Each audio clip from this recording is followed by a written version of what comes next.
ఉన్నారు అని ఒక మాట ఎప్పుడు పలకగలుగుతాం, ఎప్పుడు చెప్పగలుగుతాం అంటే ఆయన మీద నమ్మకం పెట్టాడు. ఆయన మీద పూర్తి నమ్మకం ఉన్నప్పుడు. నీవు తప్ప నాకు ఎవరున్నారు? నీవు నాకుండగా, చెప్పండి, లోకంలోని ఏదియో నాకు అక్కర్లేదు. ఎందుకంటే ఇక్కడ నువ్వు ఉన్నావు, నాకు ఇక ఏది అవసరమో నాకు లేదు అని ఒక నమ్మకం ఎప్పుడు వస్తుంది అని అంటే ఆయన అన్నీ చేయగలుగుతాడు. నువ్వు ఉన్నాక నాకు ఇంకా చాలా మంది ఉన్నారు కదా, నువ్వు ఉన్నావు చాలు, నాకు ఇంకా నాకు ఏది వద్దు అనే ఒక నమ్మకము ఒక మనిషి లోపల ఎప్పుడు వస్తుంది అని అంటే ఆయన మీద నమ్మకం ఉంటుంది. నమ్మకమే లేకపోతే ఆ మాట రాదు. ఎప్పుడైతే నమ్మిక మాత్రం ఉంచు నేను అద్భుతం చేస్తాను, దేవుడికి మహిమ కలుగును గాక. నువ్వు నమ్మిక మాత్రం ఉంచు. ఒక తల్లి చెప్పింది, ఖచ్చితంగా నాకు నమ్మకం ఉంది, నా కుమారుని నువ్వు ముట్టి బాగు చేయగలుగుతావు అని చెప్పి నమ్మకం పెట్టింది. నమ్మకం పెట్టింది కాబట్టి ఇక నువ్వు తప్ప నాకు ఎవరు లేరు అని చెప్పి నమ్మినది కాబట్టి పూర్తిగా ఆ కొడుకు చనిపోయిందనే వార్త వినగానే ఆ కొడుకుని తీసుకుని వచ్చి తప్పకుండా దేవుని మందిరంలోకి వచ్చి అక్కడ పెట్టి, నాకు ఇచ్చినావు కదా నువ్వు ముట్టి బాగు చేయని చెప్పి పూర్తి నమ్మకంతో ఉన్నది కాబట్టి ఆ మాట చొప్పున ఆ బిడ్డ బ్రతికింది. ఆమె విశ్వాసాన్ని చూసి దేవుడు బ్రతికించాడు. ఒక తల్లి కూర్చుని నా నమ్మకం పెట్టింది, దేవుడికి మహిమ కలుగును గాక. నమ్మకం పెట్టింది ఏమని, ఈరోజు నువ్వు ఏదైనా ఒకటి చెయ్యి, బాగు చేస్తావు అని ఒక నమ్మకం నాకు ఉంది అని చెప్పి విశ్వాసంతో వచ్చి కుష్ఠరోగి ఆయన ముందు తల వంచుకొని ఆయనకు మొక్కిందంట. 2 చేతులు ఎత్తి ఆయనను మొక్కిండు. మొక్కిన వెంటనే ఏం చేస్తా నేను అని అడుగుతున్నాడు. నేను అడుగుతున్నాడు, నన్ను ముట్టి బాగు చేయగలమ్మా, నీకు నమ్మకం ఉందా నేను బాగు చేస్తానంటే నాకు నమ్మకం ఉంది, నువ్వు ఒక్కడమే చేయగలవు. ఎప్పుడైతే పూర్తిగా నమ్మకం పెట్టిండో ఆ క్షణమే సంపూర్ణమైన స్వస్థత వచ్చింది. దేవుడికి మహిమ కలుగును గాక. అందుకనే ప్రభువులు ఒక మాట చెప్తూ ఉంటాడు, ఏదంటే నీకు తప్ప నాకు ఎవరు లేరు అని ఎప్పుడైతే పూర్తిగా నమ్మిండో లాస్ట్గా ఇంకా ఎవరు లేరు నాకు అని చెప్పి పూర్తి నమ్మకం. ఆ పూర్తి నమ్మకం పెట్టడానికి గల కారణం ఏంటి అని అంటే ఇక్కడ మోషే చెప్తున్నాడు, దేవా ఈ ఆధారంతో నేను వెళ్ళాలంటే 12వ అధ్యాయంలో నిర్గమకాండంలో మనం కొన్ని మాటలు మనం చూసినట్లయితే అక్కడ ఒక మంచి మాట చెప్తా ఉంటాడు. నిర్గమకాండంలో 21వ అధ్యాయం 20వ అధ్యాయంలో ఉంటుంది, 3వ వచనం.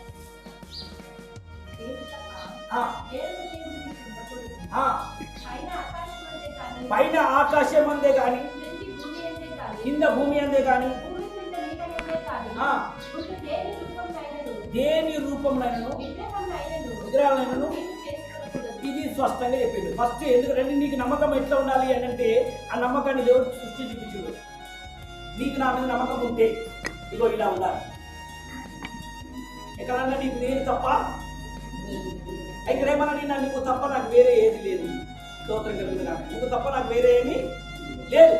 ఇలాగ ఇప్పుడు కీర్తనకారుడు దావీదు ఏమంటున్నాడు, నువ్వు తప్ప నాకు వేరే ఏమీ ఇగో ఆయన చెప్పింది ఈయన ఒప్పుకున్నాడు. ఈరోజు బైబిల్ మీతో ఎందుకు నేను చదువుమని చెప్తున్నానంటే బైబిల్ ఏం చెప్తుందో అది కనుక మీరు చెప్పినట్లయితే, అది కనుక మీరు చేసినట్లయితే వాక్యం ఏం చెప్తుంది, నేను తప్ప వేరొకరు ఉండకూడదు అని. ఇక్కడ కీర్తనకారుడు దావీదు ఏమంటాడు, నువ్వు తప్ప నాకు వేరే ఎవరు, ఆకాశం వద్ద నువ్వు నాకు ఉండగా వేరే ఇంకా ఏది నాకు అవసరమో లేదు. ఎందుకు లేదు అని అంటే నువ్వే ఉన్నావు, నాకు ఇంకేం కావాలి, ఎవరు నువ్వు, ఆయన ఎవరు అని మనం చూసినట్లయితే స్పష్టంగా చెప్తా ఉన్నాడు. ఎక్కడ చెప్పని ఒక చక్కటి మాట పరిశుద్ధ గ్రంథంలో చాలా స్పష్టంగా చెప్తా ఉన్నాడు, చాలా క్లియర్గా చెప్తా ఉన్నాడు. నిర్గమకాండము మనం చూస్తున్నట్లయితే 18వ అధ్యాయం 19వ వచనం. నా మాటలు నీవు వినుము, నేను నీకు ఒక ఆలోచన చెప్తానని చెప్పి ఇక్కడ ఒక చక్కటి ఆలోచన ఇస్తున్నాడు. ఎవరనంట, మోషే మామగారు. చూడండి, దేవుడు నీకు తోడై ఉన్నాడు, ఆమేన్. ప్రజల పక్షంలో నువ్వు దేవుని సముఖంలో ఉండి ఎవరి యొద్దకు తీసుకురావాలంట? చెప్పండి గట్టిగా. వాళ్ళ కష్టాలు, వాళ్ళ దుఃఖాలు, వాళ్ళ బాధలు అన్నీ మీరు దేవుని యొద్దకు తీసుకొని రావాలి. ఎవరి దగ్గర అంటే ఆయన చెప్పిండు ఏమని, నేను తప్ప నీకు వేరే ఎవరు లేదు అని. అందుకనే ఆ 10 మంది మీద ఒక్కరితో చెప్తున్నాడు, 10 మంది మీద ఒక్కరితో చెప్తున్నాడు, మీరు దేవుని సన్నిధిలోకి ప్రజల వ్యాజ్యం, ప్రజల యొక్క ఇబ్బందులు తీసుకొని రండి. ఈరోజు అందుకే మీకు చాలా మంది చెప్తున్నారు, ఏదైనా అవసరం ఉందా చేయండి. ఈరోజు చాలా మంది ఇట్లా అయిపోయి, లేదులే ఎవరు చేసుకోకపోతే అవసరం లేదు, మాది మేము చేసుకుంటాము. నేను బైబిల్ అట్లా చెప్పలే, బైబిల్ అట్లా చెప్పలే, వ్యతిరేకంగా చెప్తుండ్రు. నిజంగా చెప్తున్నా, వ్యతిరేకమే ఇది. వాళ్ళు చేస్తే ప్రార్థన అవుతుందా, వీళ్ళు చేస్తే ప్రార్థన అవుతుందా? బైబిల్ అట్లా చెప్పలే. నాకు మొర్రపెట్టు నీకు ఉత్తరం ఇస్తాను అన్నాడు. దేవునికి మహిమ కలుగును గాక. అది నీతో ఉత్తరం ఇవ్వాలి అని అంటే, నీతో ప్రభు మాట్లాడాలి అని అనుకుంటే మాత్రమే అది నీకు సంభవిస్తుంది. అంతేగాని ప్రజల యొక్క విన్నపాలను నువ్వు తీర్చలేవు, ప్రజల యొక్క దుఃఖాన్ని నువ్వు తీర్చలేవు. ప్రజల కొరకు ప్రార్థన చేసేది, వాళ్ళ విన్నపములు ఖచ్చితంగా దేవుని సన్నిధికి తీసుకుని రావాలి. దేవునికి మహిమ కలుగును గాక. ఒకరి భారం ఒకరితో మనము పంచుకోవాలి. దేవునికి మహిమ కలుగును గాక. స్పష్టంగా చెప్పి జ్ఞానం చూపిస్తారు చాలా మంది. జ్ఞానం తెలివి చూపించి అవసరం లేదు, ఇది వాళ్ళు ప్రార్థన చేసుకోవడం ఏంది, వాళ్ళకి చెప్పడం ఏంది, ఆ సేవకుని చెప్పుకోవడం ఏంది, ఈ సేవకుని చెప్పుకోవడం ఏంది, ప్రార్థన మీరే చేసుకోండి అని చెప్పి విర్రవీగడం అది కాదు. దేవుడు పెట్టిండు, వాళ్ళు ప్రజల విన్నపములను నీ యొద్దకు తీసుకొని వస్తారు అని మంచి సలహా ఇచ్చిండు. అలాగనే ప్రతి ఒక్కరూ నా యొద్దకు తీసుకొని వస్తారు, నాకు మొదలుపెట్టు, వారి విన్నపములు నాకు మొదలుపెట్టు. విజ్ఞాపన చేసే ఆత్మను దేవుడు మనకి ఇస్తానన్నాడు. ఆత్మ విజ్ఞాపన చేసే ఆత్మను దేవుడు మనకి ఇచ్చాడు. విజ్ఞాపన ప్రతి ప్రజల గురించి చేసే ప్రార్థన శక్తిని దేవుడు మనకు అనుగ్రహించింది. అందుకనే విజ్ఞాపన ఎక్కడ జరుగుతుంది? ప్రార్థన చేసే యోధులు ఉన్నారా? ప్రార్థించే ఏలియాలు లేవాలి, ప్రార్థించే ఎలీషాలు లేవాలి అని ఎందుకు చెప్పిండు? వాళ్ళు లేవకపోతే మరి ప్రార్థన చేసే వాళ్ళు లేవకపోతే మరి ఎట్లుంటారు? ప్రార్థించే ఎబ్బేచులు కావాలి, ప్రార్థించే ఎస్తేర్లు కావాలి, దేశముల గురించి ప్రార్థించేవారు కావాలి. నాకు నేనని చెప్పి సెల్ఫీగా మనం కూర్చుండే సమయం ఇది కాదు. ఎవరికి వాళ్ళు ప్రతి ఒక్కరు కూర్చుండి ఈరోజు ఎక్కడనంటే చేయవలసిన కార్యములు ఉన్నాయి. ప్రభుకు మహిమ కలుగును గాక. వారి మొర నా యొద్దకు చేరినదన్నాడు. వారి అన్నాడు తప్ప ఆయన మొర నాకు తెలియదు. వారి మొర నా యొద్దకు చేరినదన్నాడు. వారు కూర్చుండి ప్రార్థన చేస్తున్నప్పుడు వేళగదిలో వాళ్ళు చేస్తున్న ప్రార్థనలకు దేవుని యొక్క ఆత్మ వారి మీదకి దిగొచ్చిందండి. దేవుడికి మహిమ. అపోస్తులను ఎందుకు దేవుడు కలిసి కూర్చున్నామన్నాడు ప్రార్థన. ప్రభుకు మహిమ కలుగును గాక. ప్రార్థించే అవసరము సంఘానికి ఉన్నది. ఈరోజు ప్రతి సంఘాలు ప్రార్థన చేయకుండా సేవకులను ఈరోజు ఎంతో మంది కొడుకోబడుతున్నారు. ప్రార్థన చేసే వాళ్ళే లేకపోతే అందరూ బలహీన పడిపోతూ ఉంటారు. అందుకే ప్రార్థించే యోధులు అవసరం, ప్రార్థించే సేవకులు అవసరం. దేవుడికి మహిమ కలుగును గాక. బలంగా కన్నీళ్లు గార్చే సేవకులు ఈరోజు వెళ్ళిపోతూ ఉన్నారు. బలమైన కన్నీళ్లు గార్చి ఎంతో మంచి బలమైన పరిచయం చేస్తున్న సేవకులు వెళ్ళిపోతున్నారు. వాళ్ళు వెళ్ళిపోతే ఇక భూమి మీద నిజంగా ప్రార్థన చేసే యోధులు లేకపోతే అపవాది తన చిత్తాంతరంగా వాడు ఇష్టాంతరంగా వాడు చేయలేకపోతారు. అందుకే ప్రార్థించేవారు ఇవ్వాలి. ప్రతి ఇంట్లో ఒక ప్రార్థన గుంపులు ఇవ్వాలి. దేవుడికి మహిమ కలుగును గాక. ప్రతి కుటుంబంలో ప్రార్థన గుంపులు నేర్పుతూ ఉండాలి. ఇప్పుడు ప్రార్థన చల్లారిపోయే సమయం కాదు. నాకు మొరపెట్టి ఉండడం స్పష్టంగా దేవుడు చెప్తా ఉన్నాడు. ప్రార్థనలు ఇవ్వాలి. ఒకరి ప్రార్థన ఒకరికి తీసుకొచ్చి ఒకరికి ప్రార్థన చెప్పన్నాడు. ఒకరు ప్రార్థన చేస్తే నీకు ఒకరు చేయండిస్తా ఉన్నాడు. దేవుడికి మహిమ కలుగును గాక. ఇది ప్రార్థన చేసే మంచి సమయంలోకి వచ్చింది. దేవుడికి మహిమ కలుగును గాక. అందులోనే 20వ అధ్యాయంలో 5వ వచనం నుంచి మనం చూస్తుంటే ఇంకా స్పష్టంగా చెప్తా ఉంటాడు.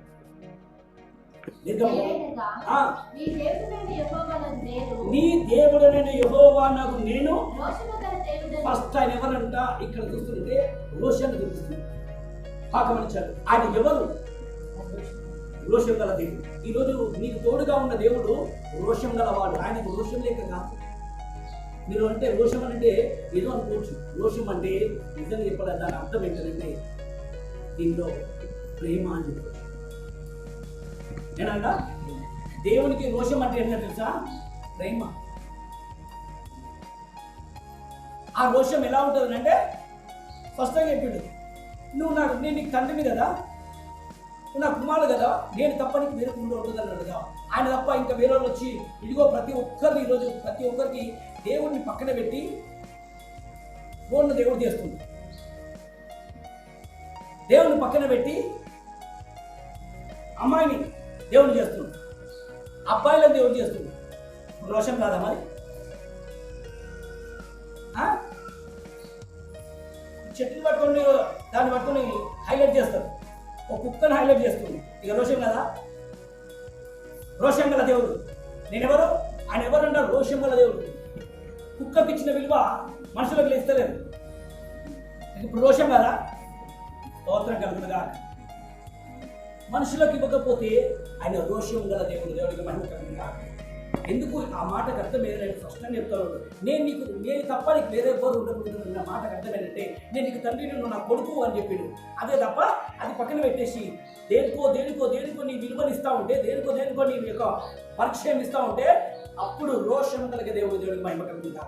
ఆయన రోషం ఎలా ఉంటారంటే దోషమే. ఆయన ఆజ్ఞ వినకపోతే ఏంటంటే దోషము ఎప్పుడు వస్తుందంటే తండ్రుల దోషము పిల్లల మీద వస్తుంది. అయ్యో వీళ్ళు ఏం తప్పు చేసిండ్రు, చాలా మంది నోట్లు ఇదే ఉంది, ఏ తప్పు చేసిండ్రు.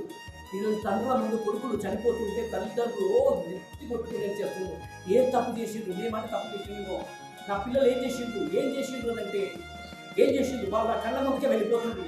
ఈరోజు నన్ను మోసవలసిన నా కొడుకే నా కళ్ళ ముందు నేనే పంపిస్తుంది. ఒక్కొక్క తండ్రులు ఏడుస్తుంటే ఘోరమైన పరిస్థితి. కన్న తల్లిదండ్రుల ముందే కొడుకులు వెళ్ళిపోతాము. విద్యార్థులు తల్లిదండ్రుల ముందు వాళ్ళు చూసుకోవాల్సిన కొడుకులు కూతుర్లే వాళ్ళ కన్న ముందుకే వెళ్ళిపోతుంది. ఏ తప్పు చేసినా మేము అని అంటుంటే తల్లిదండ్రుల దోషము పిల్లల ముందు ఎవరికి మహిమ కలుగుతుందా? అందుకే స్పష్టంగా చెప్తా ఉన్నాడు. అక్కడ కింద ఒకటి మాట చూస్తుంటే 5-6 వచనంలో వెంటనే కలవగా ఉంది. నన్ను ద్వేషించు వారి విషయంలో ఎన్ని తరములంట?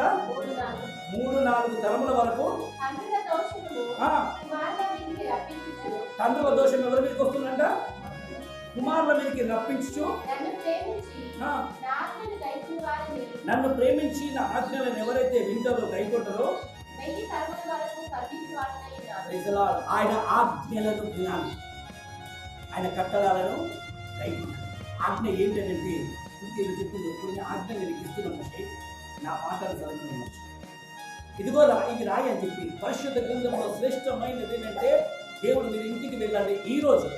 ఈరోజు ఇంట్లో కూర్చున్న ప్రతి ఒక్కరు నిర్గమకాండం 20వ అధ్యాయము మీరు స్పష్టంగా వీలైతే 19-20 దేవుడు ఎలాగ రకంగా ఆజ్ఞానించిందో ఒక వ్యక్తులకు భూమి మీద వృత్తి ఇజ్రాయెల్ ప్రజలకు కాదు, వృత్తి ఐగుప్తు ప్రజలకు కాదు, ప్రపంచం యావత్ ప్రపంచానికి సరిపడే మాటలను దేవుడు మాట్లాడు. ఒక వ్యక్తి ఏ రకంగా బ్రతకాలి, ఏ రకంగా జీవించాలి అని చెప్పి చూస్తున్నట్లయితే ఈరోజు మీరు గమనించండి. నిర్గమకాండము 20వ అధ్యాయము మీరు వీలైతే అవసరమైతే ఈ వారమంతా రోజుకు ఒక్కసారి టైం తీసుకొని రాయండి. స్తోత్రం కలుగునుగా. మీరు ఆ వాక్యమును చదువుతున్నప్పుడు రాస్తున్నప్పుడు గుండె తట్టుకుంటుంది. అక్కడ దేవుడు చెప్తున్న సంస్థలతో చెప్తున్న మాటలు, అక్కడ ఆయన పలుకుతున్న మాటలు దేవుడికి మహిమ కలుగునుగా. ఈరోజు మీరు ఈ మాటలను చదవండి, వివరించండి, వినండి.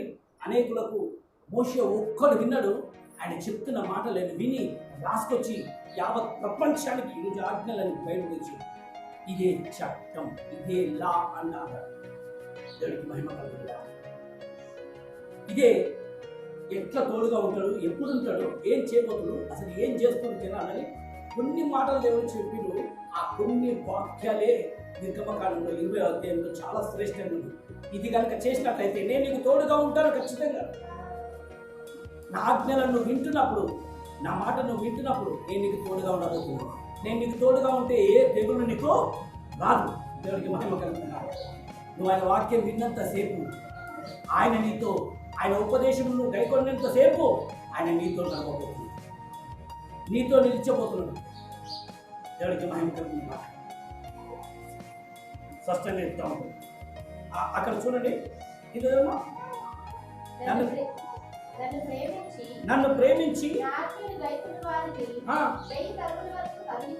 1000 తరముల వరకు నేను వారిని ఏం చేయబోతున్నాను, కరుణించబోతున్నాను. దేవుడికి మహిమ కలుగును గాక. ఈ రోషము దేనికి అంటే ఇర్మియా గ్రంథం 31వ అధ్యాయంలో 3వ వచనంలో ఈ రోషము ఎలా ఉంటుంది అంటే స్పష్టంగా చెప్తాడు. ఇర్మియా గ్రంథం 31వ అధ్యాయం 3వ వచనంలో మనం చూడొచ్చు.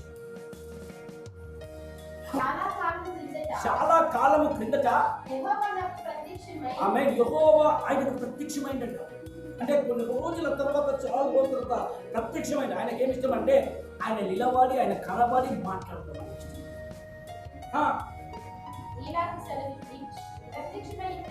అవును, ఏమంట?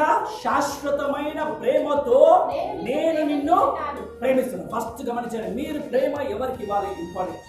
ఎందుకు రోషమైన పని అంటే నేను నిన్ను ప్రేమిస్తున్నాను. మనము స్తోత్రం కలిగిందా? నేను నిన్ను ప్రేమిస్తున్న సంగతి నీకు తెలవాలి అనేసి దేవుడు బైబిల్లో ఒక మంచి మాట చూస్తున్నాడు. అందుకనే మీరు ఇర్మియా గ్రంథంలో మీరు గమనించినట్లయితే నేను నిన్ను ప్రేమిస్తున్నాను అని స్పష్టంగా తన వాక్యాన్ని తెలియజేస్తున్నాడు. నేను నిన్ను ప్రేమిస్తున్నాను. అదన్నది తెలుసా? ఫస్ట్ అంటారు నిన్ను ఎవరు ప్రేమిస్తలేరు, నన్ను ఎవరు పట్టించుకుంటలేరు, నన్ను ఎవరు చూస్తలేరు అంట. బైబిల్ స్పష్టంగా చెప్తుంది. అందుకే వాక్యం చదివితే మీకు అర్థమవుతుంది మిమ్మల్ని ఎవరు అధికంగా ప్రేమిస్తున్నారు. ఆయన ప్రేమ ఎంత గొప్పది అని అంటే మనము మొదటి యోహానులో చూడొచ్చు. తన ఏక కుమారుణ్ణి తీసుకొచ్చి మన కొరకు దారుణంగా ఇచ్చేసింది. ఎవరు అట్లా చేయరు. తన కొడుకును తీసుకొచ్చి బలిగా అర్పించారు. కానీ మన పాపము నిమిత్తం, మన శాపము నిమిత్తం, దోషము నిమిత్తము ఆయన తన కుమారుని రక్తమునే చెందించింది. ఎంత ప్రేమ అంటే నేను నిన్ను ప్రేమిస్తున్న దానికి సాదృశ్యం. ఈరోజు నువ్వు ప్రేమిస్తే ఏదైనా గిఫ్ట్ ఇస్తావు, కానీ నిన్ను ప్రేమించినందుకు కుమారుని రక్తం చెందించబడదు. యావత్ ప్రపంచానికి ఇచ్చిన ఆజ్ఞలను ఎందుకు ఇచ్చిందంటే తన ప్రేమను బట్టి దేవుడికి మహిమ కలుగుతుంది. ఆ ఆజ్ఞలను గైకొనకపోతేనే పరిస్థితులు తారుమారైపోతాయి. దేవుడికి మహిమ కలుగుతుందా? క్రీస్తు ప్రేమలో చక్కగా నిలబడి కట్టబడనుగా ప్రతి ఒక్కరూ ఆయన ప్రేమను గ్రహించేవాడుగా. ఈరోజు ఎందుకు ఆయనకు రోషం వస్తుంది? అందుకని పేరు చాలా మంది నేను రోషం గల వాడను అనగానే రోషము రోషము రోషం అంటే ఏదో రోషం అంటే పట్టుకొని కత్తి పట్టుకొని పోయడం కాదు. ఆ రోషం ఎంతదంటే ప్రాణం ఇచ్చే రోషం. ఆయన రోషం ఎలాంటిది అంటే ఇతరుల గురించి ప్రాణం పెట్టాడని. చూడండి ఆయన రోషం ఎలా ఉంది. నిశాశ్వతమైన ప్రేమతో నేను అందుకే నేను తప్ప నీకు వేరే నేను నీకు తండ్రిని, నువ్వు నా కుమారుడు, నేను నీకు తండ్రిని, నువ్వు నాకు బిడ్డవు అని చెప్పి ఇలాంటి ప్రేమ దేవుడికి మహిమ కలుగు కాక ఆ ప్రేమను మనకు చూపిస్తున్న ప్రభువును ఘనపరచాలి, మహిమపరచాలి. ప్రభుకు మహిమ కలుగు కాక.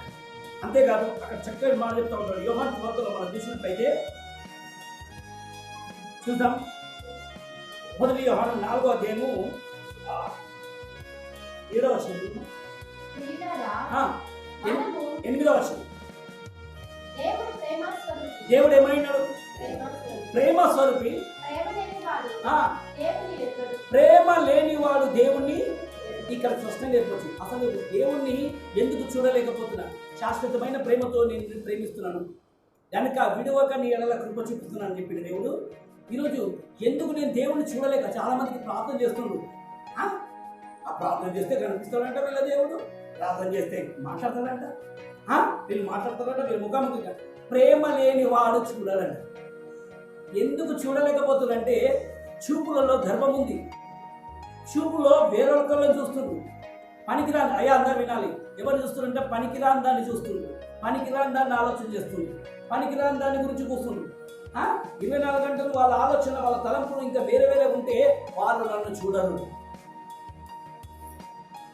అర్థమవుతుంది? బైబిల్ ఏం చెప్తుంది? ప్రేమ లేనివాడు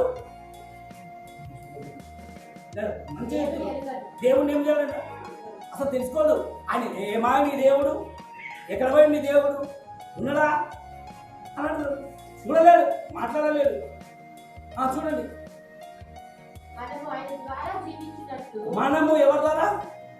ఆయన ద్వారా జీవించినట్లు దేవుడు తన అద్వితీయ కుమారుని ఏం చేసిందంట? చూడండి, దేవుడు తన అద్వితీయమైన కుమారుణ్ణి ఈ లోకానికి పంపిండు. దేవుడు మన యందు ఉంచిన ఈ యొక్క ప్రేమ అబ్బా ఏమైందనంట, దేవుని ప్రేమ ఎట్లా చూపించింది మనకనంటే ఆయన ప్రపంచానికి ఒక బహుమానం ఇచ్చాడు. చెప్పండి, ఏమిచ్చాడు? ఒకడు బహుమానం ఇచ్చిండు. ఆ బహుమానం ఎంతనంటే తన ఏకైక కుమారుని తీసుకొచ్చి మన కొరకు అర్పించింది. ఇదిగో నా కుమారుని మీకు ఇస్తున్న, ఇష్టమని లేదు. ఆయన వచ్చిండు తన ప్రేమను, తన స్వరక్తమును ఇచ్చేసిండు. ఆయన వచ్చి ఇంకా మనకి ఏం చెప్పలే. ఆ కుమారుడు వచ్చి భూమి మీదకి వచ్చి, యేసుక్రీస్తు వారు భూమి మీదకి వచ్చి మనకు వేరే ఏం చెప్పలే. అబద్ధం ఆడుతున్నాడు, తప్పేముంది?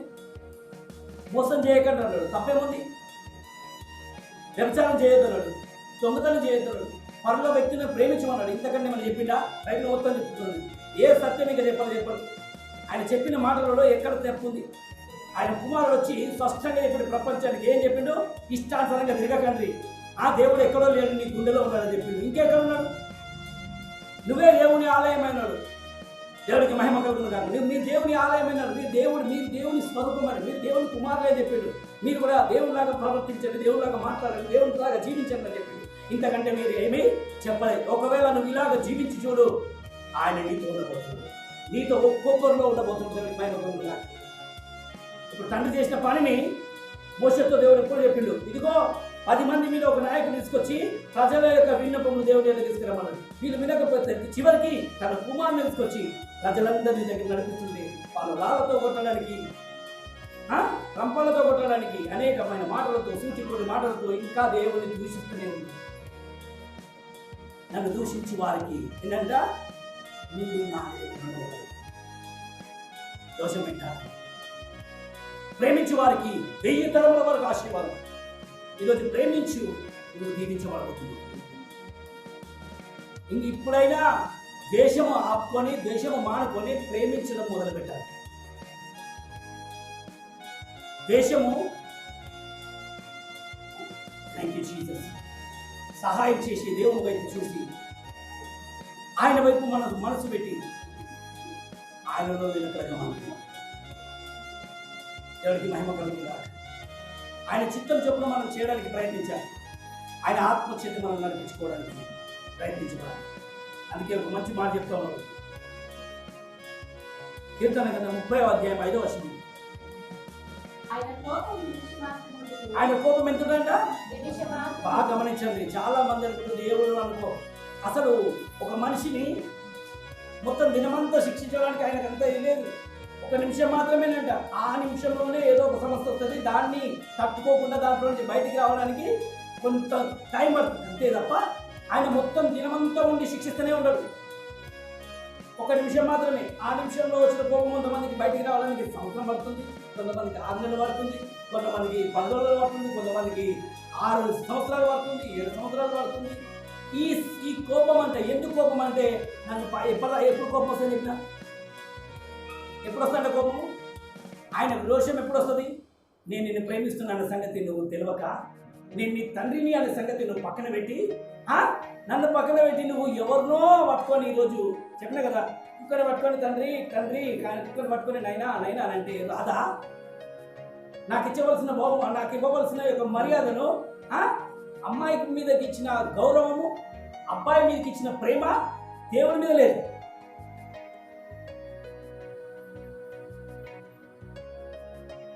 మనుషుల ప్రేమ దేనికి మారిపోయింది? లోకానికి, జంతువులకు, లోకాశలకు, శరీరాశలకు, నేత్రాశలకు మారిపోయింది. అప్పుడు వస్తుందంట రోషం. నేను రోషం గల దేవుడు అంటే, దేవుడు చాలా రోషం ఎక్కువైనది. స్వార్థం కాదు, అది ప్రేమ. స్తోత్రం. రోషంలో అర్థం ఏంటంటే ప్రేమ. ఆ ప్రేమ ఏంటంటే కన్న ప్రేమ. ఆయన పెంచిండు, ఆయన మనల్ని పుట్టించిండు. ఆయన పుట్టించిన తండ్రి కాబట్టి ఆయనకు రోషం ఎక్కువ. ఎందుకు మనలను దేవుడు కొడుతున్నాడు? ఎందుకు ఇలాగ చిమ్మట కొట్టిన శరీరంలాగా మారుతుంది? ఎందుకు మనుషుల శరీరము ఆయన కోపమించిన వెంటనే వాళ్ళ అందం చెడిపోతుంది, వాళ్ళ మనుషులు మొత్తం స్వారూప్యం మట్టికి మారిపోతుంది? కారణము ఏంటి అని అడుగుతుంది కదా. కారణము ఇదే. నువ్వు ఇప్పుడైనా దేవుణ్ణి ఎరుగు, దేవుని వైపు తిరుగు. ఎట్లా తిరగాలి అంటే ఆయన ఆజ్ఞలను గైకోవడమే ఆయనను ప్రేమించడం. ఆయన ఆజ్ఞలను ఎవరైతే జాగ్రత్తగా ఆయన విధులను కట్టడాలను గైకుంటారో ఆయన ప్రేమిస్తున్నాను. ఆయన ప్రేమించడానికి పెద్ద కొండ లెక్కమని చెప్పలే, గుట్ట లెక్కమని చెప్పలే, లక్షలు తెమ్మని చెప్పలే, కోట్లు తెమ్మని చెప్పలే, నువ్వేదో ఉన్నాయని చెప్పమని చెప్పలే. నీ మనసు ఇస్తే చాలు, నీ హృదయం ఇస్తే చాలు. నీ హృదయంలో ఆయనకు చోటు. నీ హృదయం అంతా ఆయనకు అర్పించు. ఇంకేం చేసే అవసరం లేదు. ఇక చాలా హృదయం అంతా ఇంకెవరికో ఇచ్చేసి నువ్వు ఉత్తి శరీరం మాత్రం తీసుకొచ్చి దేవుని చేతిలో పెట్టినట్టే కుదరదు. అందుకని బైబిల్ పట్టుకోవడం కాదు, బైబిల్ను తెరిచి చూసి ఆ లోపల ఉన్న వాక్యము ఏముంది అని గ్రహించడానికి మీరు ప్రయత్నించారు. దేవుడికి మహిమ కలుగుతుంది. అందుకే సర్వసత్యంలోనికి దేవుని ఆత్మ మనల్ని నడిపిస్తున్నప్పుడు ఆత్మ వైపు ఇప్పుడైనా తేరి చూసి ఆత్మ ఏం చెప్తుందో గ్రహించండి. ఆత్మ ఎక్కడో లేడు, నీ గుండెలోనే ఉన్నాడు. దేవుడికి మహిమ కలుగుతుంది కాక. ప్రతి ఒక్కళ్ళ హృదయంలో ఉన్నాడు. ఆత్మ చెప్పినట్టుగా మీరు వినండి. ఆత్మ చెప్తున్న మాట చెవిగల వాడు వినాలి. ఆత్మకు చెవికి దగ్గర ఎంత సంబంధం అంటే ఆత్మ ఇక్కడ ఉంటే చెవి ఇక్కడ ఉంది. ఆత్మస్వరం వినాలంటే కొన్ని వందల మైళ్ళు పెట్టి ఎక్కడికో వెళ్ళి దేవుని మాట వింటుండ్రు. నీ గుండెలో ఉన్న దేవుని ఆత్మస్వరాన్ని విని చూడు. ఆయన నీకు సర్వసత్యంలోకి నడిపిస్తాడు. ఎంత ఉందంట? జానడుంది చెవికి, గుండెకు ఎంత ఉంది? జానడి గ్యాప్ ఉన్నది. అంత దగ్గర ఉన్న దేవుని ఆత్మస్వరాన్ని నువ్వు వినగలిగితే స్తోత్రం కలుగును కాక. అసలు ఎక్కడున్నాడు? లోపల ఉన్నాయన నిన్ను మోసం చేయమని చెప్తున్నా, అబద్ధం చేయమన్నా, ఇష్టానుసారంగా చేయబడుతున్నా. ఏ మార్గంలో నిన్ను నడిపించబోతున్నాడో ఆయన వైపు సరిగ్గా చూసి నీ లోపల ఒక అంతరాత్మ ఉండి నీకు చెప్తున్న ఆ సత్యాన్ని గ్రహించగలిగితే నువ్వు దేవుని ప్రేమిస్తున్నావు. అందుకే పౌలు ఏమన్నాడు? నేను ఆయనను విని ఆయన ప్రకారంగా నేను నడుచుకుంటున్నాను, ఆయన మాట చొప్పున నేను నడుచుకుంటాను. మీరు కూడా అదే ప్రకారంగా మీరు నడుచుకోవాలి. దేవుడికి మహిమ కలుగుతుందా. మొదటి యోహాను సువార్త 4వ అధ్యాయంలో స్పష్టంగా చెప్తా ఉన్నాడు. 4వ వచనంలో, పిల్లలారా మీ దేవుని సంబంధులు, మీలో ఉన్నవాడు లోకంలో ఉన్న వాడి కంటే గొప్పవాడైనాడు. మొదటి కొరింథీయులకు చెప్తా ఉన్నాడు 3:16 వచనంలో, మీరు దేవుని ఆలయమే ఉన్నారని, దేవుని ఆత్మ మీలో ఉన్నాడని మీరు ఎరగరా అని ఇంత స్పష్టంగా బైబిల్ మనకు వివరించి చూపిస్తుంటే ఆ వాక్యాలను గ్రహించు. ఏం చెప్తున్నాడు? ఎక్కడున్నాడు? లోకంలో ఉన్నవాడి కంటే మీలో ఉన్నవాడు చాలా గొప్పవాడు. ఈరోజు లోకంలో రోగం ఉంది, నీ లోపల దేవుడు ఉన్నాడు. ఇది గ్రహించు. లోకంలో ప్రపంచంలో వచ్చి అయ్యో మహమ్మారి నన్ను వెంబడిస్తుంది, ఇది నిన్ను వెంబడిస్తుంటే నీ ధైర్యంలో లోకంలో అది ఉంది, నా గుండెలో దేవుని ఆత్మ ఉంది అని నువ్వు విశ్వసిస్తే నీలో ఉన్నవాడు శక్తిమంతుడు. నువ్వు ఆయనను బలహీనంగా చేయవు. ఆయన రోషం గలవాడు. ఎవరైనా రోషం గలవాడు. ఆయన నువ్వు బలహీనం చేయవు. ఆయన శక్తి లేనట్టుగా నువ్వు మాట్లాడదు. ఆయనకి ఏం చేతగాదన్నట్టుగా నువ్వు మాట్లాడదు. ఆయనకు అన్ని చేయగలదు. ఎవరికి మహిమ కలుగుతుందా? ఏది లేదు అన్నట్టుగా నువ్వు ప్రవర్తించిన కంటే అన్ని చేయగలిగిన సమర్థం కలిగిన దేవుణ్ణి నేను పట్టుకొని ఉన్నాను అని వాక్యం. అందుకే ఒక్కసారి ఈరోజు మీరు కూర్చుండి ఈ వారం అంతా వీలైతే మొత్తం వారం అంతా గ్రంథం ఇస్తే మీరు చదువుతున్నారు కానీ ప్రతిరోజు నేను మీకు కొన్ని వాక్యాలు మీకు పంపిస్తూ ఉన్నాను. ఆ వాక్యానుసరంగా మీరు క్రమంగా నడిచినట్లయితే దేవుడికి మహిమ కలుగుతుందా. ఆమె ప్రతిరోజు దీవారాత్రులు ధ్యానించిన వాడు ధన్యుడు. వాడు ధ్యానించు, చదవడం కాదు. ఆ చదివిన మాటలు లోపల నెమరవే. గడ్డి తిని ఆవు నెమర వేస్తున్నప్పుడు అది పాల రూపంగా ధరిస్తుందంట. ఆ వాక్యాన్ని మీరు చదివినప్పుడు లోపల నువ్వు ధ్యానిస్తున్నప్పుడు నువ్వు అన్నమంత తిరిగిందనుకో ఇన్నే ఉంటుంది. నమిలినామంటే లోపలికి పోతుంది చక్కగా. అందుకని నువ్వు వాక్యాన్ని కూడా చక్కగా నెమరవే, చదవండి, ధ్యానించండి. ఎందుకు మోషేతో రాపించండి. ఈరోజు నువ్వు ఒక మోషే, నువ్వు ఒక ఎజ్రాలాగా మారాలి. దేవుడికి మహిమ కలుగునుగా. ఈరోజు దేవుడు వారిని ప్రేమించిన దేవుడు, వారిని పిలిచిన దేవుడు నిన్ను పిలుస్తున్నాడు, నీతో కూడా ఉన్నాడు. దేవుడికి మహిమ కలుగునుగా. అందుకే నాడు నీలో ఉన్నవాడు గొప్పవాడు. ఆ సంగతి గ్రహించినంతసేపు నువ్వు అద్భుతం చూస్తావు. దేవుడికి మహిమ కలుగునుగా. ఆయన వైపు తేర్చుడు, ఆయన మీద నీ మనసు పెట్టుకోడు. హోషేయ గ్రంథం 14వ అధ్యాయంలో ఒక మంచి మాట మనం చూద్దాం. హోషేయ 14వ అధ్యాయం మొదటి నుంచి మనం కనుక మీరు చూసినట్లయితే, దేంతో కూలిపోతున్నావు? పాపం. ఈరోజు ఎందుకు నేను కూలిపోతున్నా, ఎందుకు నేను ఇలా పట్టబడుతున్నా అంటే నీ పాపము చేత నువ్వు కూలిపోతున్నావు.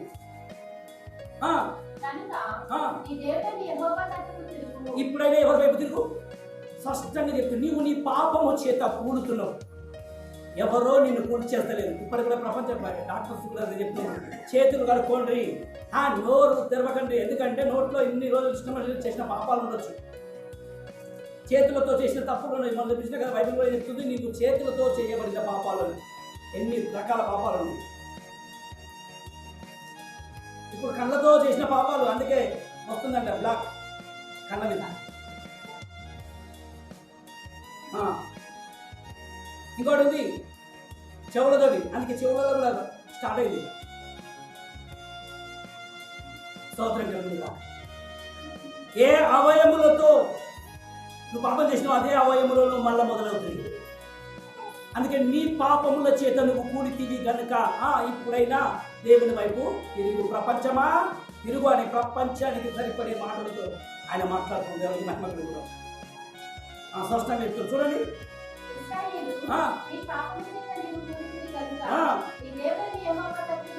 ఇప్పుడైనా మళ్ళీ ఏం చేయాలి? హిజ్కియా చెప్పిన వెంటనే తిరిగిండు. ఒక తల్లికి రోగం వచ్చింది, నేను వెళ్ళి ఆయన ముట్టుకుంటే బాగుపడతానని చెప్పి తిరిగింది, బాగుపడినా. ఒక కుష్టి వ్యక్తి, అయ్యో నేను వెళ్ళి ఆయన మొక్కుతానని చెప్పిండు, ఆయన వైపు తిరిగిండు, బాగుపడ్డాడు. ఒక గుడ్డివాడు, అయ్యా ప్రభువా దావీదు కుమారుడు నిన్ను కనికరించాడు అన్నాడు, ఆయన వైపు తిరిగిండు, ఆయన తెచ్చుకున్నాడు. దేవునికి మహిమ కలుగుతుందా. ఈరోజు చాలా మంది తిరగడం లేదు. ఆయన వైపు తిరగక మొండి ప్రవర్తనతోటి మాకు తెలుసులే, ఏం చేయాలో మాకు తెలుసు, నీకు తెలిసింది కంటే మంచిదే, అంతకంటే ఎక్కువ తెలిసిన దేవుడు నిన్ను ప్రేమిస్తున్నాడు. ఒక్కడికి గ్రహించాలి, ఆయన ఏమంటే శాశ్వతమైన ప్రేమతో నిన్ను ప్రేమిస్తున్నాను. ఎప్పుడు వస్తావా, ఎప్పుడు తిరుగుతావా, ఎప్పుడు నా వైపు తిరుగుతావా, ఎప్పుడు నేను నీతో మాట్లాడాలి అని చెప్పి నిన్ను ప్రేమిస్తూ నీ వైపు తిరుగుతున్నాను. దేవునికి మహిమ కలుగుతుందా. ఇది గ్రహించినట్లయితే అసలు మనిషిని కూల్చేస్తుంది ఏంటి, పడేస్తుంది ఏంటి, ఏం పడేస్తుంది అని గ్రహించినట్లయితే పాపము మనిషిని పతనం చేస్తుంది. ఏం చేస్తుంది? గర్వం మనిషిని నేలరాల్చేస్తుంది. కొమ్ము ఎత్తకుడి కొమ్ము ఎత్తకుడి పొగరు పట్టిన మాటలు మాట్లాడకూడదని అన్నాడు. ఆ మాట మాట్లాడుతుంది కాబట్టి నోరు మూసేస్తున్నాడు.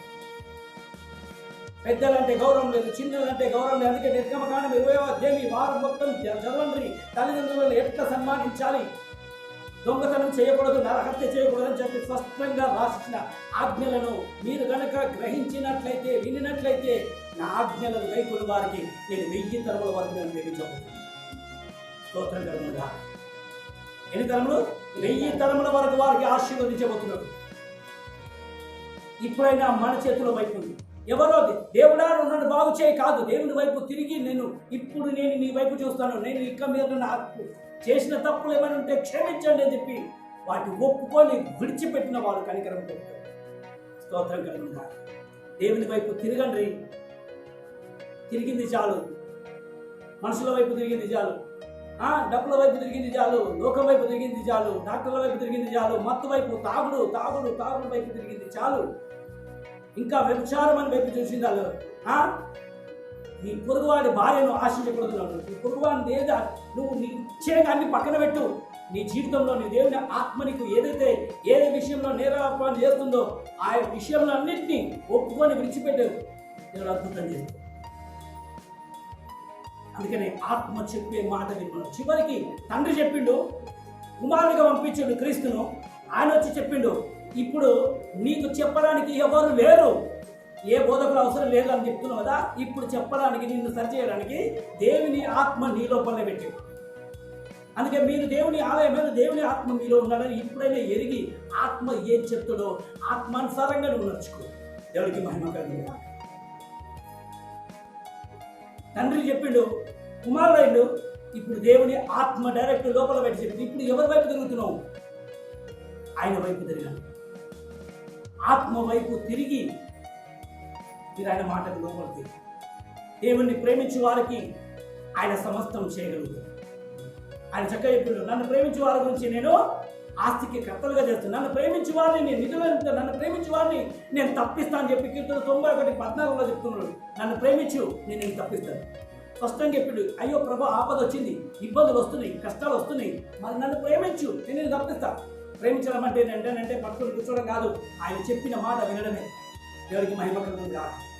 ఆయన ఏదైతే చెప్తున్నాడో, ఏదైతే చేస్తున్నాడో, ఇది చేయొద్దు ప్రేమించడం, ఇది ఇట్లా చేయి, ఇట్లా చేస్తాను, అది ప్రేమించడం. స్పష్టంగా చెప్తున్నా. మాట చదవచ్చు మనం. కీర్తన 91:14 చెప్తూ ఉంటాడు, నన్ను ప్రేమించే వారికి అతడు లేకపోతే ఆమె నన్ను ప్రేమించుచున్నది కనుక అయ్యో దేవుడు తప్పించవచ్చు కదా, ఎందుకు దేవుడు చేత కదా, శాశ్వతమైన ప్రేమతో ప్రేమిస్తున్నా కదా, అయితే నువ్వు నన్ను ప్రేమించినట్లయితే నేను తప్పిస్తాను. ఒకటి చిన్న ఆయన పెద్ద కష్టం పెట్టలే, శ్రద్ధ పెట్టలే, నిన్ను ఏం అడుగుతలే, ఇదిగో నువ్వు 1,00,000 ఇస్తే నేను తప్పిస్తా, నువ్వు 1 కోట్లు ఇస్తే నేను తప్పిస్తా, నీ ఇల్లు ఇస్తే నేను తప్పిస్తా, లేదు, నువ్వు ప్రేమించినందుకు నేను తప్పించు. ఎంత ప్రేమ, ఎంత స్పష్టంగా చెప్పేసి, నువ్వు నన్ను ప్రేమించు, నేను నిన్ను తప్పించకపోతే చూడు నన్ను. స్తోత్రం కలుగుతుంది. ఈరోజు పరిస్థితి దారుణంగా ఉంది, పరిస్థితులు భయంకరంగా ఉన్నాయి, అయితే ఇందులో నుంచి తప్పించబడడానికి ఏది మార్గం లేదా? క్రైస్తవుడికి మార్గం ఉంది, ప్రతి బిడ్డకు ఒక మార్గం ఉంది, దేవుణ్ణి ప్రేమించే వారికి మార్గం ఉంది. ఆయనను ప్రేమిస్తే ఆయన స్పష్టంగా చెప్పేసి తప్పిస్తాను. ప్రతి ఒక్కరు కీర్తన 91 అనేకులకు మీరు చెప్పండి, ప్రేమని చెప్పండి, ఇదిగో ఆయన మిమ్మల్ని తప్పించబోతున్నాడు. ఎట్లా, ఏది మార్గం? ఇదిగో ఇదే మార్గం. ఇదే సత్యం అని చెప్పి ఇతరులకు మీరు చెప్పి దేవుని వైపు తిప్పండి. దేవుడికి అనేకులను దేవుని వైపు తిప్పే వాళ్ళు నక్షత్రంలాగా ఉంటారు, నక్షత్రంలాగా ఉంటారు. స్తోత్రం కలుగుతుందా? ఇప్పుడు కొంతమందినైనా నువ్వు ఆ భయంకరమైన పరిస్థితుల్లో మార్చుకో, ప్రవర్తన మార్చుకో. అది అందులో వాళ్ళు ఇప్పుడు బాగానే ఉండేమో, లేదు, ఇప్పుడు మార్చుకో, నీ జీవితాన్ని మార్చుకో. ఇంకా రాబోతున్న ఉగ్రత దినం ఇది ఆరంభమే, ఇంకా ఎలా ఉంటుందో అర్థం స్టార్ట్ అయింది. ఎండ్ ఎట్లుంటుంది, ఇంకెంత భయంకరమైన స్థితిలో మనకు రాబోతున్న సంగతి బైబిల్ స్పష్టంగా ముందే చెప్పింది. కాబట్టి తెలియనట్టుగా అజ్ఞానంగా మనం కూర్చోవడానికి సమయం ఇది కాదు. ప్రారంభంలోనే ఇంత భయంకరంగా ఉంటే ఇంకా రాబోతున్న తెగులను తట్టుకునే శక్తి ఉన్నదా అని అడుగుతున్నప్పుడు, అందులో లేకపోతే ఇప్పుడైనా ఆయన వైపు తిరగండి, సంఘాలు తిరగండి, సంఘములు తిరగండి, ప్రతి ఒక్క కుటుంబము తిరగండి. దేవుడికి మహిమ కలుగునుగా. దుర్మార్గతను ఇంట్లో నుంచి బయటికి తీసేయాలి, అక్రమము తీసివేయాలి.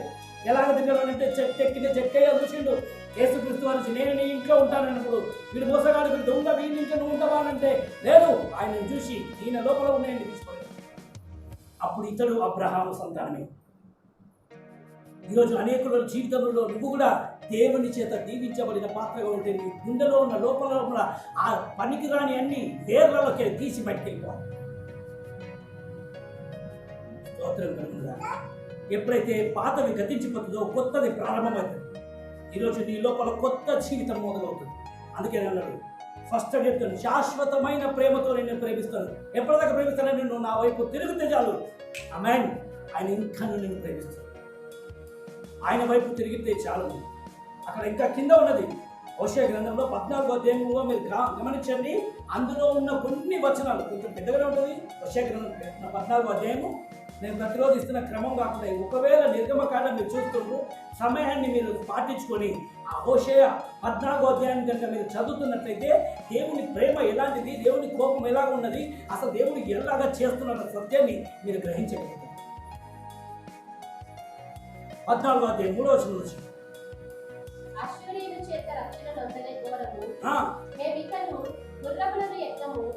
మీరే మాకు దేవుడని మేమిక మీదట మా చేతి పనితో చెప్పము.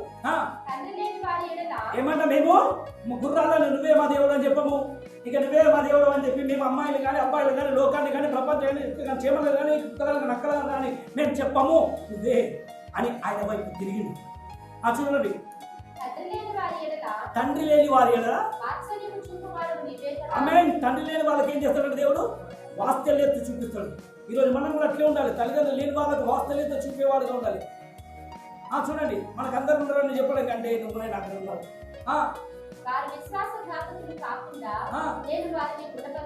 ఆమేన్. మీరు ఇంట్లో కూర్చుండి స్పష్టంగా కొన్ని మాటలు మీరు చదవండి. ఒకవేళ వీలైతే ఇప్పుడు చెప్పు మాటలు ఎవరైతే గ్రహించిందో రాసుకున్న వాళ్ళకి రాసుకున్న వాళ్ళు చూసుకున్న వాళ్ళు చూస్తున్నా, మీరు కూర్చోండి, ఇంట్లోకి వెళ్ళి మీరు కూర్చోండి, కొద్దిసేపు ధ్యానించండి. ఏం చెప్పిండు ఆ ప్రతి మాటలను మీరు ధ్యానిస్తూ ఉంటే ఏం మాట్లాడుతున్నాడు, ఎక్కడున్నాడు అని అంటే నీకు గుడ్డలో కనబడుతుంది. ఇది దేవుని ఆలయంగా కనబడుతుంది. ఆయన ప్రేమలో ఎంత మాధుర్యం ఉంది. ఆయన ప్రేమిస్తే ఆయన దేని గురించి ఇదంతా చేస్తున్నాడంటే, అందుకే దేవుడు ప్రేమ స్వరూపుడు. నిర్గమకాండంలో 28వ అధ్యాయం 10వ వచనంలో మాటలు వచ్చి స్పష్టంగా చెప్తా ఉంటాడు, దేవుడికి మహిమ కలుగును గాక. ఈరోజు మీరు ఎలా ఉండాలి, ఏ రకంగా ప్రవర్తించాలని కొన్ని మాటలు మనం చూపిస్తాం. ఇవేంటి చదవమా చదువు. ముద్రవేద చెక్కబడిన వాటి వలె చెక్కిన వాడి పనిగా ఆ రెండు రకముల మీద ఇశ్రాయేలీయుల పేర్లను చెక్కి బంగారు జోడులో వాటిని కొనుగోలు. ఆమేన్. రెండు పలకలు చేయండి. అందుకనే నేను అనుకుంటున్నాను, నిబంధన మందస్థాన్ని దేవుడు మనకిస్తే ఆ మందస్థాన్ని తీసుకుపోయి పరిశీలన పిలబడినప్పుడు ఆ మందస్థం ఊయబడదు. అందులో ఏమునంటే దేవుడు స్వహస్తంతో రాసిన ఆజ్ఞలు గల రెండు పలకలు ఉన్నాయంట. ఆ పలకలను దేవుడికి మహిమ కలుగును గాక. మోషే దేవుడు స్వహస్తంతో రాసిన పలకలను అంత భద్రంగా రాసిపెట్టిండు. అసలు ఎందుకు మందసం అంటే ఏంటి, నిబంధన మందసం అంటే ఏంటి, అర్థమైంది తెలియదు. నిబంధన మందసం అంటే ఏంటి, ఆ మందసంలో ఏముంది అని అంటే దేవుడు రాసిన రెండు ఆజ్ఞలు గల పలకలు, ఆయన చేసిన సూచక్రియలు, ఆయన చేసిన అద్భుత క్రియలు, వాటన్నింటినీ ఈరోజు వాటిని తీసి మొదలై తీసి పెట్టి లోపల వెళ్ళిపోయినాయి. అవి ఎట్లయితే మట్టి లోపలికి వెళ్ళిపోయినాయో అట్లే మనుషుల హృదయంలో దేవుని వాక్యం కూడా వెళ్ళిపోయింది. అందుకే యేసుక్రీస్తు వారు వచ్చి మీరు దేవుడు రాసిచ్చిన మాటలను మీరు భూమిలో పడవేసిన ఇప్పుడు క్రీస్తే వచ్చింది. దేవుడికి మహిమ. ఆయనను కూడా తీసుకెళ్ళి భూమిలో పాతిపెట్టే సజీవులై మరణాన్ని గెలిచి మరలా లేచాడు. దేవుడికి మహిమ కలుగుగా. ఆమేన్. ఇప్పుడు ఆత్మను స్తోత్రం కలిగి పరిశుద్ధాత్మ దేవుని ఇప్పుడు మీరు ఎట్లా మార్చగలుగుతారని చెప్పి ప్రతి ఒక్కరి హృదయంలో మీరు దేవుని ఆలయం, ఆత్మను భద్రపరిచి ఆత్మను దేవుని మందస్సంగా మనల్ని మార్చింది. అసలు మీరు ఒక మందస్సం లాగా ఉన్నారు. దేవుడికి మహిమ కలుగుతారు. ఒక విలువైన పాత్ర ఉన్న సంగతిని మీరు గ్రహించండి. దేవుడికి మహిమ కలుగుతారు. అందుకే నాకు ఒక ఆశ ఉంది, రాబోతున్న దినములలో ఖచ్చితంగా దేవుని యొక్క క్రియలను ఎందుకు చేసింది మందసము, ఎందుకు పంపిండు కుమారుని, ఎందుకు పంపిండు దేవుని ఆత్మ ఈరోజు ప్రతి ఒక్కరిలో ఉన్నాడనే సత్యము గ్రహించాలి. అసలు దేవుని సత్యాలను ఇంకా మర్చిపోకూడదు. ఒకవేళ నేనున్నా లేకపోయినా కానీ కొద్ది రోజుల తర్వాత అయినా ప్రతి ఒక్కరు గ్రహించాలి, అనేక సంఘాలు గ్రహించాలి ప్రభా అనే ఒక ఆశ నాకు ఉంది. ఖచ్చితంగా ప్రభా పనికిరాని నన్ను చెత్తలో నుంచి తీసుకొచ్చావు. ఏ వాక్యం అంటే తెలియదు, బైబిల్ అంటే తెలియని సత్యాన్ని నాకు తీసుకొచ్చి రోడ్డు మీద నుంచి తీసుకొచ్చి దేవా నువ్వు నిలబెట్టావు. ఈరోజు ఈ వాక్యం అంటే ఏంటో తెలియదు నాకు వాక్యాన్ని చూపించింది. దేవుడికి మహిమకరంగా చూపించినప్పుడు ప్రభా నా వంతు పని నేను రాబోతున్న తరము వారికి, తన తరము వారికి అనేకులకు ఒక తరము వారు ఇంకొక తరము వారి ఎదుట ఆయన క్రియలను కొనియాడతారంట. కీర్తన గ్రంథంలో చూడండి 145 కీర్తనలో 3వ వచనంలో చూపిస్తూ ఉంటారు. స్తోత్రం కలుగునుగా. మంచిగా ఒక మాట్లాడు 4వ వచనంలో చూడండి, ఒక తరము వారు మరి ఒక తరము వారి ఎదుట మీ క్రియలను ఏం చేస్తారంట, కొనియాడతారు. బాగా గమనించండి మీరు. ఎందుకు మోషేతో దేవుడు చెప్పిండు, ఆ మోషేతో మళ్ళీ తిరిగి మోషే మామ చెప్తుండ్రు, నువ్వు ఒక్కరిగా కాకుండా ఇంకొక 70 మందిని చేసి వాళ్ళ కూడా దేవుని క్రియలు కొనియాడేలాగా చేయి. ఇంకొక 100 మందికి, ఇంకొక 50 మందికి ఈ మీద అధికారిగా, ఇంకొక 10 మంది మీద అధికారిగా ఒకరిని నిలబెట్టి వాళ్ళు కూడా ప్రజల యొక్క విన్నపమును దేవుని సన్నిధిలోకి తీసుకొచ్చేలాగా చేయాలి. దేవునికి మహిమ కలుగును. ఎందుకు యేసు ప్రభువు 12 మంది శిష్యులను తీసుకొని ప్రపంచమంతా దేవునికి మహిమ కలుగును. ఆమేన్. నేను చూస్తున్నాను, టోమా గారు చూసినప్పుడు చెన్నైలో ఆయన ద్వారా దేవుడు ఈరోజు నిబంధన మందసాన్ని తిరిగి నేను చెన్నైలో చూస్తున్నాను. దినకరణ చూసినప్పుడు ఆయన కొన్ని 100,000 మంది ఆత్మలను రక్షించాడు. అక్కడ చూస్తుంటే ఆయన చూపించిన క్రియలు, ఇదిగో దేవుడు ఇక్కడ ఉన్నాడు అని చెప్పి ఆయన నిబంధన మందసాన్ని ఎత్తిపట్టి చూపిస్తూ ఇదిగో ఈయన శక్తి ఉంది అని ప్రేయర్ టవర్లో చేసి ఆ ప్రార్థన శిఖరములో ఆమేన్. నేను 12 మంది అపోస్తులు వాళ్ళు ఏ రకంగా చూపించిండు, వాళ్ళతో సిద్ధపడిన సేవకులు ఏ రకంగా ఆ 12 మంది ఆ కేరళలో ఏ రకంగా సిద్ధపరచబడి పెట్టిండ్రు. ఆమేన్. అలాగనే మన దేశంలో కూడా ఇక్కడ పెట్టి అనేకులు ఎందుకు చూపిస్తుంది. మన దేవుని యొక్క క్రియలు ఒక తరము వారు మరి ఒక తరము వారికి ఇప్పుడు రాబోతున్న తరం తెలియదు. బైబిల్ అంటే తెలుస్తలేరు. బైబిల్ అంతా ఫోన్లో వాట్సాప్లో చూసి ఎవరితో పెట్టిన పూర్తిగా ఇంటర్నెట్లో పెట్టుకొని తీసుకుంటున్నారు. కానీ బైబిల్ చదవడం లేదు. అసలు ఏంటిది, ఈ సత్యం ఏంటి, ఇది ఏంటి, ఏం చెప్పింది దేవుడు అని చెప్పి ఆ వాక్యాలు ధ్యానిస్తలేరు, చదువుతలేరు, గ్రహిస్తలేరు. రాబోతున్న తరం వారికి మీరు చెప్పేవారిగా ఉండాలి, వివరించే వారిగా ఉండాలి. ఇగో ఇది ఆయన చేసిన విధానం. బలిపీఠం అంటే ఏంటిది, దీపస్తంభం ఏంటిది, అందులో చేయబడిన మాటలు ఏంటి, ఈ దీపస్తంభానికి అర్థం ఏంటిది, ఈ బలిపీఠానికి అర్థం ఏంటిది, ఈ నిబంధన మందసానికి అర్థం ఏంటిది, దేవుడి ఆత్మ ఎందుకు మన మధ్యలో పెట్టినాడు, ఇప్పుడైనా గ్రహించే వారిగా మనం ఉండాలి, చెప్పేవారిగా ఉండాలి. అందుకే నపుంసకుడు వెళ్ళి బైబిల్ పట్టుకొని చదువుతుంటే దేవుని ఆత్మ వెంబడిస్తున్నాడు. వెళ్ళు, త్వరగా వెళ్ళి ఆ రథాన్ని కలుసుకోవాలన్నాడు. ఎందుకనంటే అతడు పట్టుకుని యెషయా గ్రంథం పట్టుకొని చదువుతున్నాడు. వెళ్ళి అతనితో చెప్పుకోనప్పుడు దేవుని ఆత్మ ఫిలిప్పును వెంబడించినప్పుడు ఫిలిప్పు శరీరంలో ఉండి పరిగెత్తుకొని వెళ్ళి నువ్వేం చదువుతున్నావు అంటే నేను పరిశుద్ధ గ్రంథం ఇదేంటో నీకు తెలుసా అంటే ఇదేంటో చదువుతున్నా కానీ నాకు అర్థము కావడం లేదు అని చెప్పేవారు లేకపోతే ఎవరు గ్రహిస్తారు? అప్పుడు దేవుని ఆత్మ స్పష్టంగా గ్రహిస్తుంది, నువ్వు దేవుని ఆత్మ అయినావు, నువ్వు దేవుని ఆలయమైనావు. కానీ ఈరోజు నపుంసకుడుగా ఉన్నా అనుకుంటున్నావు. నువ్వు ఈరోజు నువ్వు గ్రహించు, నువ్వు దేవుని యొక్క సాధనమైనవు అని తన శక్తిని వివరించి నువ్వు లోపల ఉన్నవాడు ఎవరు అని చూపించినప్పుడు మరి ఇప్పుడు నా దేహాన్ని నేను కలుపుకోవాలంటే నేను ఏం చేయాలన్నప్పుడు అదిగో నీళ్ళు, ఇదిగో మనిషి, ఇదిగో ఆత్మస్వరూపుడు అక్కడ ఉన్నాడు, సిద్ధంగా ఉన్నాడు, నేను బాప్తిసం చేయడానికి అడ్డం ఏముంది అని తన మనసు మార్చుకొని దేవుని వైపు తిరిగింది, దేవుని రాజ్యంలో చేరింది. ఈరోజు అనేకులను మీరు దేవుని వైపు త్రిప్పే నక్షత్రాలు మీరే. దేవుడికి మహిమ కలుగును గాక. ప్రపంచాన్ని దేవుని వైపు తిప్పే వాళ్ళుగా ఉన్నారు, భయపట్టే వాళ్ళుగా ఉన్నది. భయపట్టించడానికి తెగుళ్ళు వస్తుందంటే పరలోకాన్ని చూపించడానికి నీ లోపల ఉన్న దేవుని ఆత్మ ఉన్నాడు. దేవుడికి మహిమ కలుగును గాక. అందుకే లోకంలో ఉన్నవాడి కంటే నీలో ఉన్నవాడు గొప్పవాడైనాడు. దేవుడికి మహిమ కలుగును గాక. ఎంతమందికి అర్థమవుతుంది? ఎవరు? నీలో ఉన్నవాడు శక్తిమంతుడైనాడు, బలవంతుడైనాడు, బలాఢ్యుడైనాడు, బలశౌర్యం కలిగిన యెహోవా ఉన్నాడు. ఈరోజు అంతటి బలాఢ్యుడి కలిగిన నీవు నేను నీకు తోడే ఉన్నానండి. ఫస్ట్ చెప్పి నేను నీకు తోడే ఉంటాను. దేవుడికి మహిమ కలుగును గాక అని యెషయా గ్రంథము 43వ అధ్యాయంలో 5వ వచనంలో మనం చూడొచ్చు. దేవుడికి మహిమ కలుగును గాక. యెషయా గ్రంథము 43వ అధ్యాయము 5వ వచనంలో మనం చూడు, భయపడకు, ప్రతి ఒక్కరితో చెప్తున్నాడు, భయపడకు, నేను నీకు తోడే ఉన్నాను. ఎక్కడున్నాడు దేవుడు తోడుగా ఉన్నాడంటే నీవు చూస్తుంటే నీ నిలువెల్ల నేను ఉన్నాను, నువ్వు నా వాక్యం ప్రేమిస్తుంటే నేను నీతో ఉన్నా, నువ్వు నాలో నన్ను చూస్తుంటే నేను నీకు తోడుగా ఉన్నాను. నువ్వు భయపడకు, నేను నీకు తోడే ఉన్నాను. స్తోత్రం కలుగునుగా. స్పష్టంగా చెప్పేస్తుంది, ఏ మాత్రం భయపడకు, దేనికి భయపడకు, దేనికి చెడియకు, పరిస్థితుల వైపు చూసి భయపడకు, దేవుడు తోడుగా ఉన్నాడు. 41వ అధ్యాయంలో 10వ వచనంలో చెప్తున్నాడు. యెషయా 41 10వ వచనంలో చెప్తా ఉంటాడు, నువ్వు దిగంతంలో నుండి నేను పట్టుకొని నేను పిలుచుకున్న నాకు దాని కొలలో నుంచి పిలుచుకున్న వాడా, నీవు నా దాసుడు అని కాదు, నేను నిన్ను ఉపేక్షింపగా ఏర్పరచుకొని ఉన్నాను, నేను నీతో చెప్పినాను, నేను నీతో చెప్పినాను, నేను నీకు తోడు. ఆయన బైబిల్ చెప్తుంది, నేను నీతో చెప్పినాను, నేను నీకు తోడే ఉన్నాను. భయపడకు, నేను నీకు దేవుడనై ఉన్నాను. స్తోత్రం కలుగును గాక. నేను నీకు దేవుడనై ఉన్నాను.